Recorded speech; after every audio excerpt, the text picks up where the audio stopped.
तो जो भी क्लास 10th के स्टूडेंट हैं तो हिंदी भाग 2, अब देखिए पार्ट 3 है माँ। अब देखिए माँ जो है कि किस भाषा में लिखी गई कहानी है, तो ये गुजराती भाषा में लिखी गई कहानी है और इसके कहानीकार हैं ईश्वर पेटलीकर। तो माँ कहानी के कहानीकार कौन है? ईश्वर पेटलीकर। और यह कौन सी भाषा की कहानी है? तो गुजराती भाषा की कहानी है। तो अब देखिए गुजरात क्या है, तो गुजरात एक राज्य है और लेखक जो है कि गुजरात के हैं, तो इसलिए वे अपने भाषा में यानी गुजराती भाषा में कहानी लिखते हैं। तो पहले लेखक के परिचय के बारे में जान लीजिए, फिर इस पाठ से जितने भी ऑब्जेक्टिव बनेंगे उसके सभी ऑब्जेक्टिव को हम बारी बारी से देखेंगे। देखिए ईश्वर पेटलीकर गुजराती भाषा के अति लोकप्रिय कथाकार हैं। अब देखिए इसका प्रसिद्ध कहानी कौन है? खून की सगाई है। और लोकप्रिय उपन्यास का नाम क्या है? काला पानी है। अब यहाँ पर देखिए इस कहानी को जो है कि हिंदी में, यानी ये कहानी गुजराती भाषा में लिखी गई है, तो हम लोग अभी किस भाषा में पढ़ रहे हैं? हिंदी भाषा में। तो हिंदी भाषा में गुजराती भाषा से अनुवाद किसने किया है? देखिए तो गोपाल दास नागर। किसने संपादित किया है? यहाँ पर देखिए गोपाल दास नागर। अब यहाँ पर देखिए ये कैसी कहानी है? तो विचार प्रधान कहानी है। कैसी कहानी है? विचार प्रधान। तो माँ एक विचार प्रधान कहानी है और इसमें माँ का जो है ना ममता का मार्मिक वर्णन किया गया है। अब देखिए तो माँ की कितने संतानें थी? 4 संतानें थी। अब देखिए तो 2 बड़े पुत्र शहर में नौकरी करते हैं। 2 पुत्र है उस शहर में क्या करते हैं? नौकरी करते हैं। एक बेटी की शादी हो चुकी है जो अपने ससुराल में है और सबसे छोटी बेटी का नाम क्या है? मंगू, जो कि जन्म से पागल है। तो 4 हो गया ना जी। 2 बेटा और 2 बेटी। अब यहाँ पर देखिए माँ को जो है कि विश्वास कैसे जगा? जब कुसुम अस्पताल से ठीक होकर के घर वापस लौटी तो माँ को भी विश्वास हो गया। पहले लोग कहते थे कि जाओ अपनी बेटी को शहर में इलाज करवाओ, तो वह नहीं भेजती थी। और उसी गांव की एक लड़की कुसुम थी जो शहर से ठीक होकर के लौटी, तो माँ में थोड़ा सा विश्वास जगी।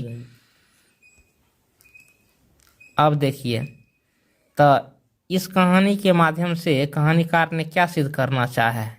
कि सच्चा प्रेम माँ की ममता है। अब चलिए इसके सभी ऑब्जेक्टिव को देख लीजिए। तो देखिए इसका पहला ऑब्जेक्टिव क्या है?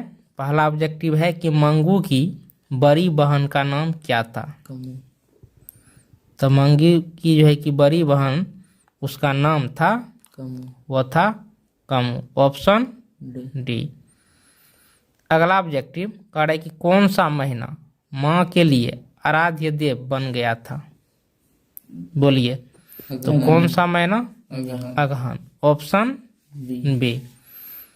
अगला ऑब्जेक्टिव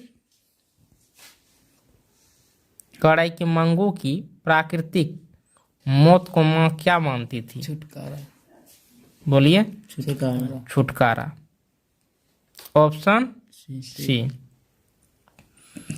काला पानी किसका लोकप्रिय उपन्यास है? ईश्वर पेटलीकर। ईश्वर पेटलीकर।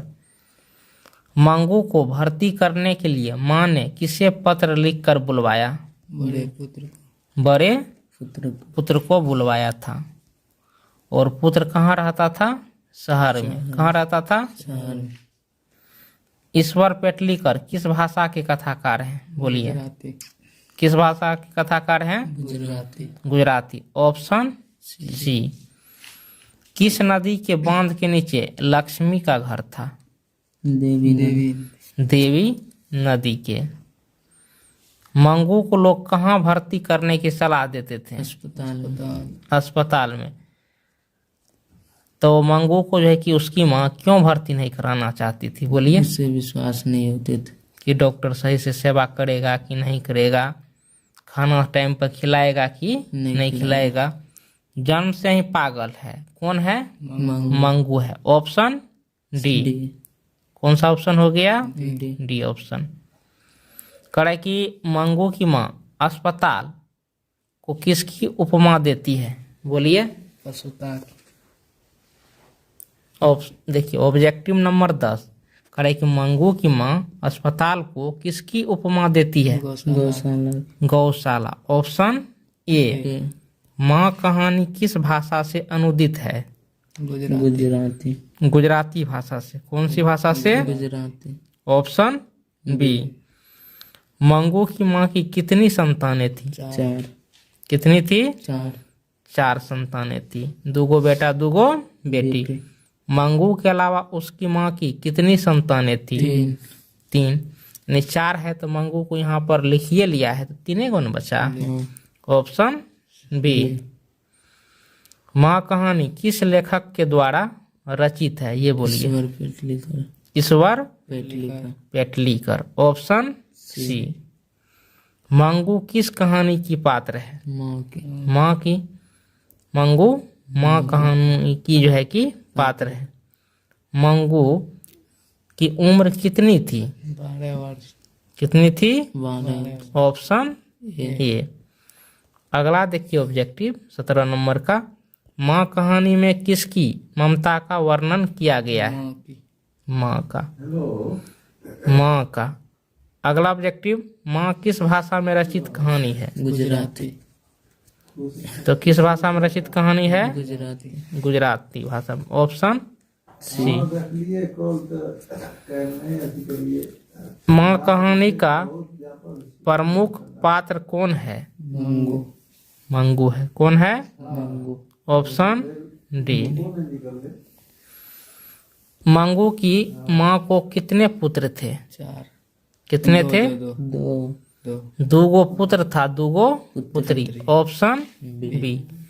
और कुल कितने संतानें? 4। मंगू कैसी लड़की थी? बोलिए। पागल। कैसी लड़की थी?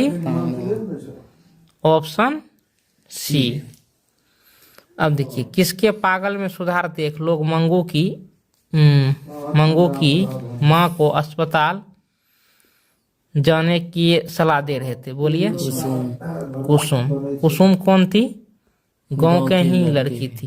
कुसुम कौन थी? गाँव की लड़की। गांव की ही लड़की थी, जो कि ऑप्शन ए में है। ईश्वर पेटलीकर की रचना कौन सी है? अभी तुरंत बताए हैं। खून की सगाई। कौन सी है? Option B. मंगू जिस अस्पताल में भर्ती होती है वहाँ के कर्मचारी हैं। कौन है? व्यवहार कुशल। मतलब बढ़िया सेवा करते थे। तब न कि मंगू कुसुम जो ठीक होकर के लौटाई थी। अगला ऑब्जेक्टिव देखिए। कह रहे कि मांझी में मंगू को अस्पताल में भर्ती कराने के बाद क्या परिवर्तन हुआ? बोलिए। वह भी पागल हो गई। मतलब भर्ती करा करके आई, वो भी क्या हो गई? पागल हो गई। यानी माँ भी मंगू की श्रेणी में मिल गई थी। तो ऑप्शन इसका क्या होगा? सी होगा। ऑप्शन क्या होगा? सी।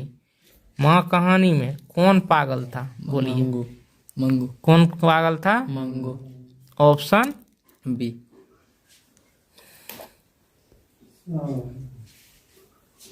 और उसके बाद पागल कौन हो गया था? मंगू की माँ भी न हो गई थी पागल। अगला ऑब्जेक्टिव। माँ कहानी किसके द्वारा अनुदित है? गोपाल दास। गोपाल दास नागर। Option C. मंगू को पागलपन का रोग कब से था? जन्मजात से। तो जन्मजात था। क्या था? जन्मजात। Option B. अब देखिए हो गया। इस प्रकार से इसके सभी ऑब्जेक्टिव को हमने देख लिया है। अब रेस्ट जो चैप्टर है उस चैप्टर का जो है कि आप ऑब्जेक्टिव का आंसर जानना चाहते हैं तो इस वीडियो के डिस्क्रिप्शन में जाइए, आपको प्लेलिस्ट का लिंक